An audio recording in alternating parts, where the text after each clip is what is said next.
All right, in Calculus, Chapter 5, Section 8 today, the inverse trig functions and integration today. All right, and we will be doing completing the square today to be able to integrate a function.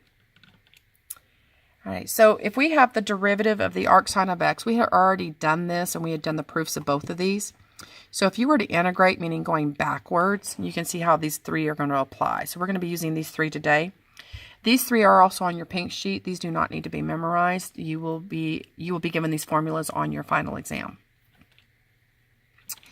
So I need to look on the formula sheet for which rule looks like this one. Hopefully this is the one that you picked. See, my a would be 2, my u would be x, and my du is dx. So therefore, now I can just plug straight into this rule the arcsine of u over a plus c. So arcsine of x over 2, and then plus c. Alrighty, again, take a look at that pink sheet of formulas, please. Please be looking for which formula do you think this one represents. Hopefully this is the one you chose, the a squared plus u squared on the denominator. Now my a will be the square root of 2, my u will be 3x. If my u is 3x, y'all, that means my du is 3dx. That means I need a 3 here. If I need a 3dx, that means I need a 1/3 out front. So I'm going to have a 1/3 times, after I plug in all of this stuff right there. So I needed a 1/3 of, now I'm ready to plug in. And there it is. So I had 1/3 times 1 over a, which is 1 over radical 2, bingo. Then arctangent of u over a, 3x over radical 2, and then the plus c. All right, again, take a look at this one. Look at your pink sheet, see which one you think that belongs to. All right, hopefully this is the one you chose. Now, in choosing that, my u would be 2x, my du would be 2 dx, my a will be 3. So what's going to happen this time, guys? Out here, I need the u. Now, remember I just said u was 2x. This is 2x times 2x. That means I need a 2 here, and then I need a 2 out here. Well, it worked out pretty convenient because I needed a 2 dx for my du. I also needed a 2 here for the u, because you have a u there and I have a du. Everything right here fit perfectly into that problem. So my answer will be 1 over a arcsecant absolute value of u over a plus c.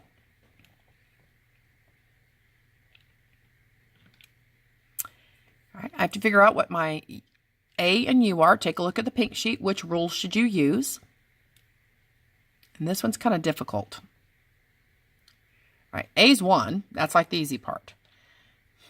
I definitely have a square root in there. So this one's out. So it's between these two. And the a is the constant. It's minus the constant. See, this is minus the variable squared. So I don't want that one. I want to go for this one. But I look at that and go, wait a minute, I don't have a u out here. But I might. See, this u is e to the x. So if I let u equal e to the x, my du is e to the x dx. That means I need an e to the x here. I need an e to the x down there. See, I did not change the problem, really. That's actually multiplying by a fancy 1. In the numerator, there's my du. There is u, square root of u squared minus a squared. Beautiful. Right there, it fits perfect now. So therefore, I just plug everything in, and there's my answer.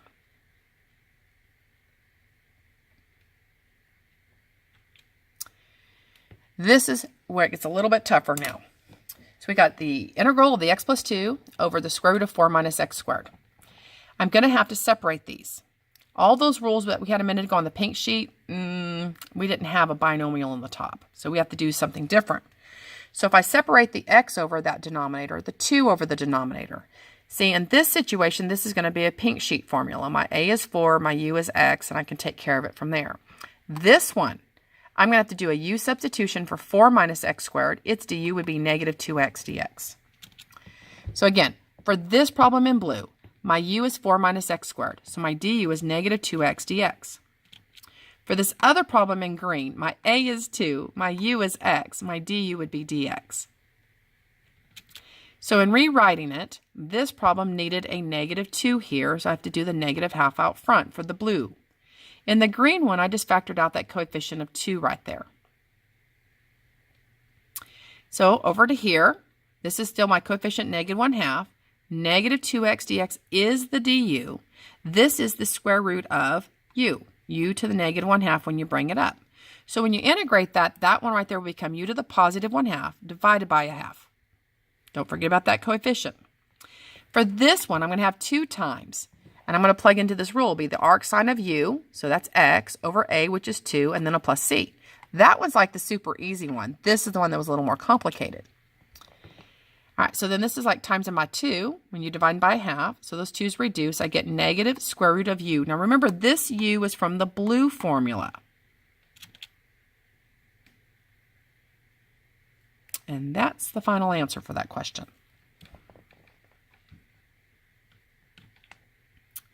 All righty. We have the integral of dx over x squared minus 4x plus 7. I need to make this look like one of them on the pink sheet, y'all. When I look at this, if I let u equal the bottom, I'm never going to get a du in that numerator. I need a 2x minus 4. It's not going to happen. So I've got to go to something else. I need to make the pink sheets occur. I want one of these to occur. There is no square root here, so out. I needed this one to happen. For that to happen, that means I need to do completing the square. Now, in completing the square in algebra, college algebra and algebra 2, we typically were solving by completing the square. So you would add, say, 5 to one side, add 5 to the other side of the equal sign. Well, we're not solving an equation. We need to keep this expression the same.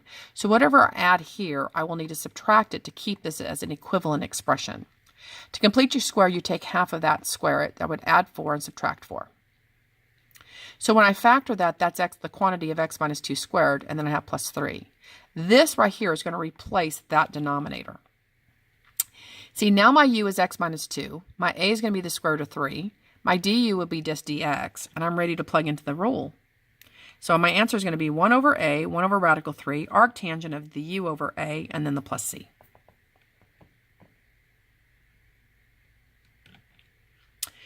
So it says, find the area of the graph bounded by this expression between x equals 3/2 and 9/4. So from 3/2 to 9/4. And this graph is always above the y-axis, so I didn't have to worry about when it crossed the x-axis or dropped below to give me negative values. Because the square root's always, this is positive, there's no negative out front. All right, guys, so I want to integrate this expression. All right, I definitely know I need that because I've got a square root first off, and I have a negative x squared. So there's like the negative u squared. The u represents the variable, the a is a constant. So I need to do some completing the square. So therefore, I have a blank here, and then it's minus, I have a blank. Again, I want that x squared to be a positive right now to do my completing the square. So I factor out a negative. I see that would be negative x squared, positive 3x, so that's actually equivalent. Half of that is 1.5 squared. It's going to be 9/4. So this is really minus 9/4 and plus 9/4, so we're good. Factor that. Now, my a is 3/2. My u is x minus 3/2. My du would be just dx. So we can plug straight into that rule. So arc sine of u, x minus 3/2, over a, which was 3/2. Plug in 9/4 minus plug in 3/2. Because remember from the beginning, we're trying to find that area. So plug in 9/4 minus the 3/2. That's going to give me arc sine of 1/2 minus the arc sine of 0. So when is the arc sine 1/2? So when is the arc sine 1/2? That means the sine is positive in quadrant 1. When is the sine of what angle equal to 1/2? See, is that the sine of 30? Is that the sine of 60? Or is it the sine of 45? Hopefully you're thinking, well, that would be the sine at 30 degrees is 1/2. Well, 30 degrees is equivalent to pi 6. So this is pi 6. When is the sine 0? The sine is 0 at 0. So therefore, pi 6 minus 0 is pi 6. All right, find the indefinite integral again. I'm looking at these expressions here. So this one has the square root of the variable squared first and positive. And I do have square root, but the variable is a minus on that variable, the x. That doesn't even have a square root, so out. So I'm down to here. So I need to, like that. I'm going to, wait a minute. Well, a would be 1. Well, that would make u equal the square root of x. But see, if I took its derivative, guys, that would be 1 over 2 square roots of x dx. I need a 2 on the bottom this time, and therefore I need a 2 up top over here. See, all of that right there is for my du. That's the square root of a squared minus u squared. 2 times. So I have 2 times, plug into this rule, arc sine of u over a. So arc sine of u over a plus c.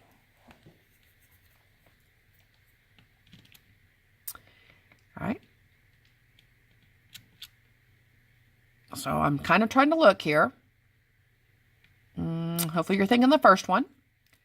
16 is a constant. Minus, there's the variable squared. A looks like 16, U looks like x minus 4, but we've got something going on up here, guys. So if I do that, I have an extra variable there that I don't want. So I would go here and solve for x. So in doing that, that would give me x equals u plus 4. That numerator is now u plus 13. So I'm going to separate u over that denominator. I have 13 over that denominator. This one's very simple. This one right here, you're going straight for this rule, but times 13 for this coefficient right here. So that one's the easy part. It's this one. We have to do another, what some people say, another u substitution, but I'm going to call it w. I've already used u, I better use w. So w is going to equal what's under that radical. W is a squared minus u squared. This derivative would be negative 2u du. Because remember, that's a number, that's a constant. So I need this to be a negative 2u du on the top. I need a negative 2. That means I need a negative 1/2 out front of w to the negative 1/2. All right, we integrate that. That's going to be to the positive 1/2, divide by that. This one, remember I said was 13 times, that rule was arc sine of u over a. Okay, where that's the u, there's your a, so that's the easy piece. This one, the 2 is going to come up, they're going to reduce. I get negative square root of w. Plug that in for w, and then plug this in for a, and then plug that in for your u. So it gets to be a mess. So again, this right here, the 2's cancel, get a negative. Square root of w, well, square root of a squared minus u squared. So here's the square root. A squared, there's the 4 squared, minus u squared. There was the u, x minus 4 squared.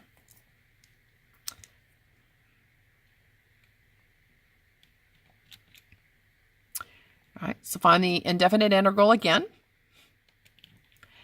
All right, guys, so when I take a look at this, if I took a look at the bottom, I'm kind of seeing that. And I see arc sine. So what if I let u equal the arc sine instead? See, if I let u equal the arc sine, then the derivative goes backwards the other way. So if u is the arc sine, then the derivative is 1 over 1 minus x squared.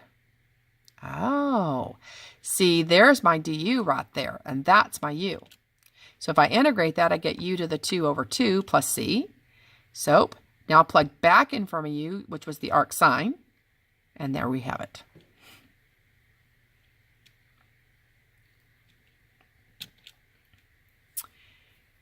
All right, so I want to take, if I let the bottom be u, my derivative would be 2x plus 2.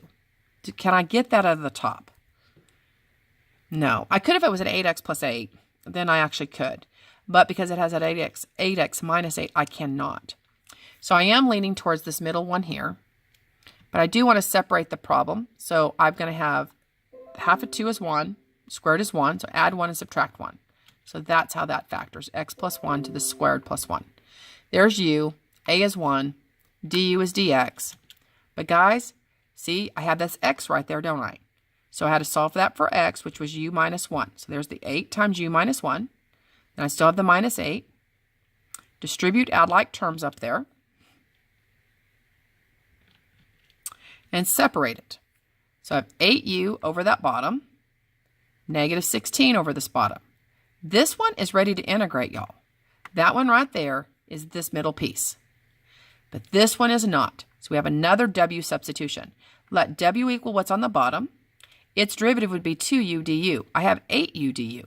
If I factor a 4 out and leave the 2 there, 4, and then I'm integrating 1 over w dw. Oh, wait a minute. If I integrate dw over w, that's the natural log of w. So this is 4 natural log of w. W was u squared plus a squared. U was this. A squared, that's the 1 squared. Then this is minus 16 times from the rule right here, 1 over a, arctangent u over a. So 1 over a, 16 times. 1 over a was 1, arctangent of u over a plus c.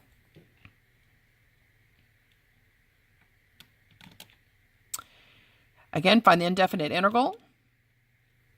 You have a negative on the x squared. So that's not this one. That doesn't even have a square root. There's the negative on the x squared. Remember, the u squared is the variable, the a squared is the constant. So this is another one of those we complete our square on. You factor out that negative out of those because I want it to be minus the x squared. Half of that's 2 squared is 4 and 4. Factor it. A is 2, u is x minus 2.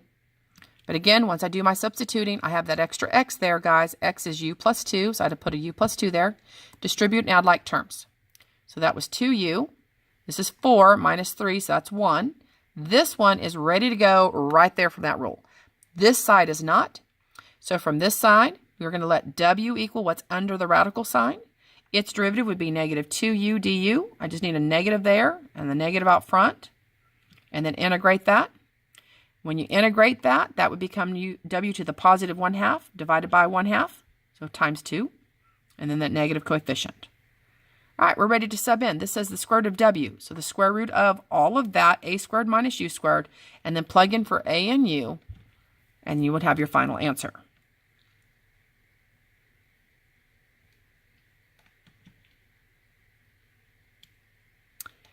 So again, which one do you think it looks like? It's going to be the middle. There's no square root bar, so it's going to be the middle. All right, we need to do our completing the square. So half of 8 is 4 squared is 16, but also subtracted.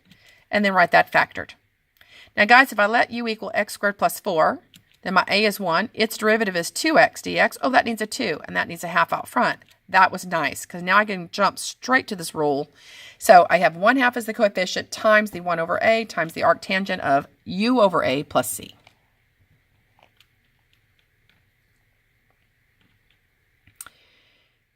Find as many of the following integrals as you can using the formula techniques you have studied so far in the text. So this one would be the arcsecant of x. That would be off that pink sheet, our formula we just did today. On this one, we would let u equal x squared minus 1. Our du would be 2x dx, so I need a half out front. And I'm integrating then u to the negative 1/2. And integrate that, and we have our new final answer. But this one, all right, you cannot find this integral using techniques you've studied so far, but we actually have our pink sheet. Rule number 4 would actually work for us. Okay, this book originally wanted you guys just to use those first 3 rules, but if you have all 6 rules, you can do that one. All right, which of these can I do or cannot do? So I have to figure out what is x first. What's my u? So if I let u equal the natural log of x, its derivative would be dx over x. And that would be perfect because dx over x is my du. So I'm integrating du over u. That means that's the natural log of the absolute value of u plus c. Plug back in for your u. So your answer is a natural log of the natural log of x, then plus c. Again, if I let u equal that natural log of x, the du would be dx over x. So therefore, I'm integrating u du. That means u squared over 2. Plug back in for my u. And this is the one we do not know how to integrate at this point in our life.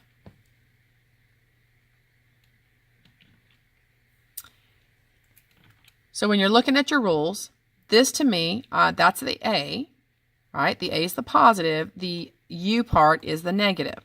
It's right there, guys. But it isn't right there, is it? We have this extra x out there. But if you go ahead and look at your pink sheet, there are more formulas. Which one do we use? So it's not 1, 2, or 3. You want to go down to 4, 5, or 6. But I want it to look like an a squared minus u squared underneath there. Okay, so as you take a look through those formulas, you're going to notice then, right here, if I let a equal 2, u equal 3x, its derivative would be 3 dx. I need a 3 here, I need a 3 there. Oh, that worked out really nice then, because that is my du. There's my a squared, my u squared, and there is a u. And then there's my answer. You literally will plug these into the formula off of your sheet.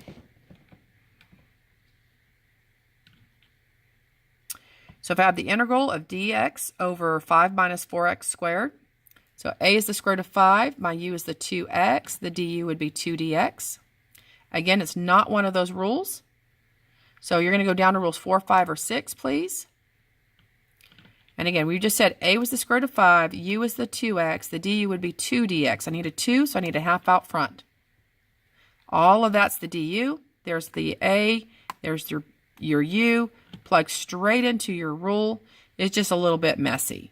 So you have the half coefficient, and then you have 1 over 2a, natural log of, okay, and then you have your a plus u, your a minus u, and your plus c. Oh, I'm sorry, I don't think I mentioned the word natural log there.